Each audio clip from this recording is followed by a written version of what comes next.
and cooperation, and there should be no demand for my work.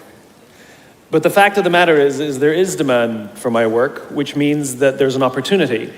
It means that trust and cooperation are not yet standard in our organizations, and yet they should be, and we know that, which is why we're looking for ways to bring those things to our organizations.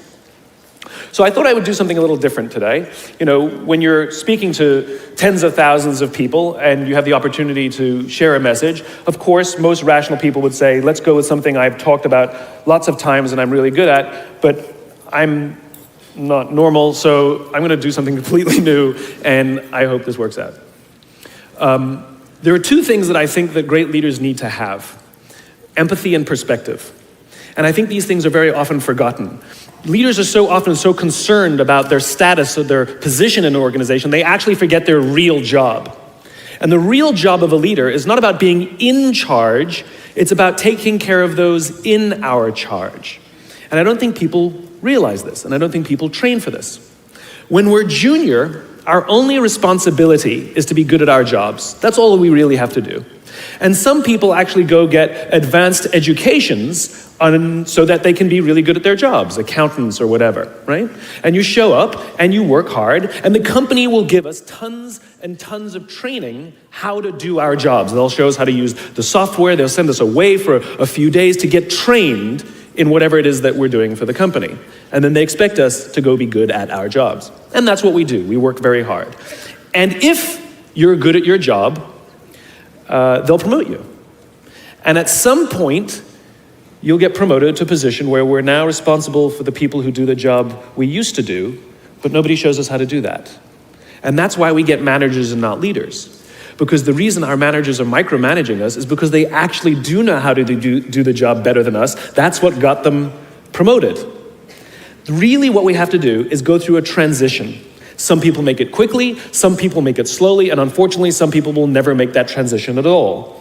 Which is we have to go through this transition of being responsible for the job and then turning into somebody who's now responsible for the people who are responsible for the job. And as I said before, one of the great things that is lacking in most of our companies is that they are not teaching us how to lead. And leadership is a skill like any other. It is a practicable, learnable skill. And it is something that you work on. It's like a muscle. If you practice it all the days, you will get good at it and you will become a strong leader. If you stop practicing, you will become a weak leader. Like parenting, everyone has the capacity to be a parent. Doesn't mean everybody wants to be a parent, and doesn't mean everybody should be a parent. Leadership is the same. We all have the capacity to be a leader. Doesn't mean everybody should be a leader, and it doesn't mean everybody wants to be a leader. And the reason is because it comes at great personal sacrifice. Remember, you're not in charge, you're responsible for those in your charge. That means things like when everything goes right, you have to give away all the credit. And when everything goes wrong, you have to take all the responsibility. That sucks, right? It's things like staying late to show somebody what to do. It's things like when something does actually break, when something goes wrong, instead of yelling and screaming and taking over, you say, try again. When the overwhelming pressures are not on them, the overwhelming pressures are on us. At the end of the day, great leaders are not responsible for the job. They're responsible for the people who are responsible for the job. They're not even responsible for the results. I love talking to CEOs and say, what's your priority? And they put their hands on their hips all proudly and say, my priority is my customer. I'm like, really? You haven't talked to a customer in 15 years. There's no CEO on the planet responsible for the customer. They're just not. They're responsible for the people who are responsible for the people who are responsible for the customer. I'll tell you a true story. A few months ago, I stayed at the Four Seasons in Las Vegas. It is a wonderful hotel. And the reason it's a wonderful hotel is not because of the fancy beds. Any hotel can go and buy a fancy bed. The reason it's a wonderful hotel is because of the people who work there. If you walk past somebody at the Four Seasons and they say hello to you, you get the feeling that they actually wanted to say hello to you. It's not that somebody told them that you have to say hello to all the customers, say hello to all the guests, right? You actually feel that they care. Now, in their lobby, they have a coffee stand. And one afternoon, I went to buy a cup of coffee, and there was a barista by the name of Noah who was serving me. Noah was fantastic. He was friendly and fun, and he was engaging with me, and I had so much fun buying a cup of coffee, I actually think I gave 100% tip, right? He was wonderful. So as is my nature, I asked Noah, "Do you like your job?" And without skipping a beat, Noah says, "I love my job." And so I followed up. I said, "What is it that the Four Seasons is doing that would make you say to me, 'I love my job'?" And without skipping a beat, Noah said, "Throughout the day, managers will walk past me and ask me how I'm doing, if there's anything that I need to do my job better." He said, "Not just my manager, any manager." And then he said something magical. He says, "I also work at Caesar's palace. And at Caesar's palace, the managers are trying to make sure we're doing everything right. They catch us when we do things wrong." He says, "When I go to work there, I like to keep my head under the radar and just get through the day so I can get my paycheck." He says, "Here at the Four Seasons, I feel I can be myself." Same person, entirely different experience from the customer who will engage with Noah. So we in leadership are always criticizing the people. We're always saying, we've got to get the right people on the bus. I've got to fill my team. I've got to get the right people. But the reality is, it's not the people. It's the leadership. If we create the right environment, we will get people like Noah at the Four Seasons. If we create the wrong environment, we will get people like Noah at Caesar's palace. It's not the people. And yet we're so quick to hire and fire. You can't hire and fire your children. If your kids are struggling, we don't say, "You got to see at school, you're up for adoption."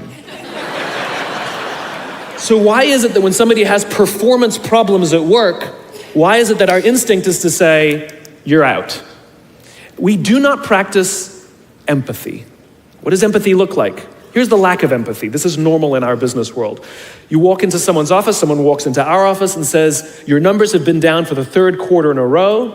You have to pick up your numbers, otherwise I can't guarantee what the future will look like."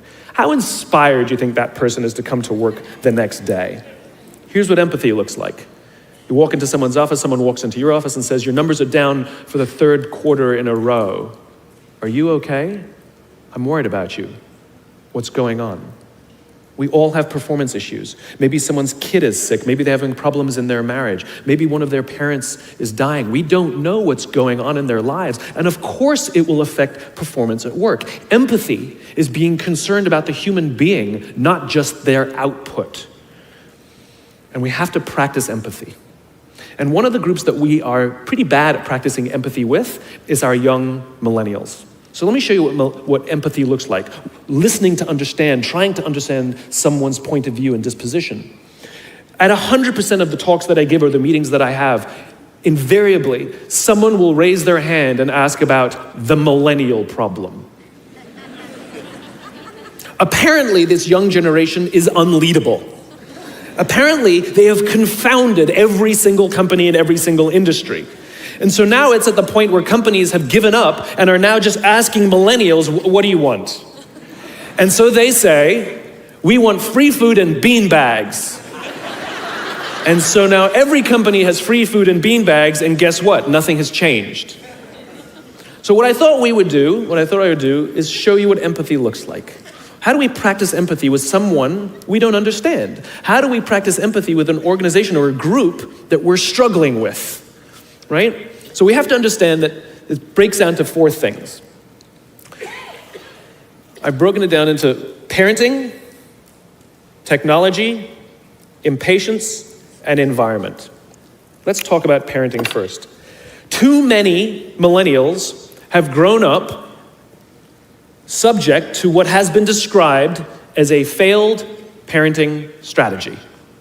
Too many of them were told as they were growing up that they were special, that they can have whatever they want just because they want it. They got medals for coming in last. They got participation medals, right? And the science on this is already good. We know that it devalues the feeling that somebody who works hard and comes in first place, and it actually makes the person who comes in last embarrassed because they know they don't deserve it. So it actually makes them feel worse. It actually doesn't help. There are a lot of kids who got into honors classes, not because they deserved it, but because their parents complained. And they got A's not because they earned them, but because the teachers didn't want to deal with the parents, right? Then those kids graduate and they start a job. And in an instant, they find out that they're not special, that you don't get anything just because you want it. You get nothing for coming in last, and your parents cannot help you get a promotion. And in an instant, their entire self-image is completely shattered. In an instant, the way they view themselves has completely changed, turned on its head. And so what you find is that there's an entire generation growing up with lower self-esteem than previous generations. Remember, they have grown up in an Instagram, Facebook, Snapchat world in which they are very, very good at putting filters on everything.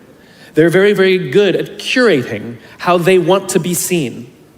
And we think they're full of confidence. They seem to have all the answers. They seem to be telling us what to do. At the end of the day, it's just not there. It's just not true. It's just not true. Their confidence is a lot weaker than before. They don't know where they're coming from. They don't know where they're going. They're unsure of themselves, and they lack the courage to ask. We say things like, my door is always open, assuming that they have the courage to walk through the door. Number one. Then we add in technology. There's a chemical in our body called dopamine. Dopamine is responsible for the feelings we get when we find something we're looking for or we accomplish something we set out to accomplish. You know that great feeling you get when you cross something off your to-do list, or when you win the game, when you hit the target, right? Win the client, get the promotion, whatever it is. That elation, find your keys,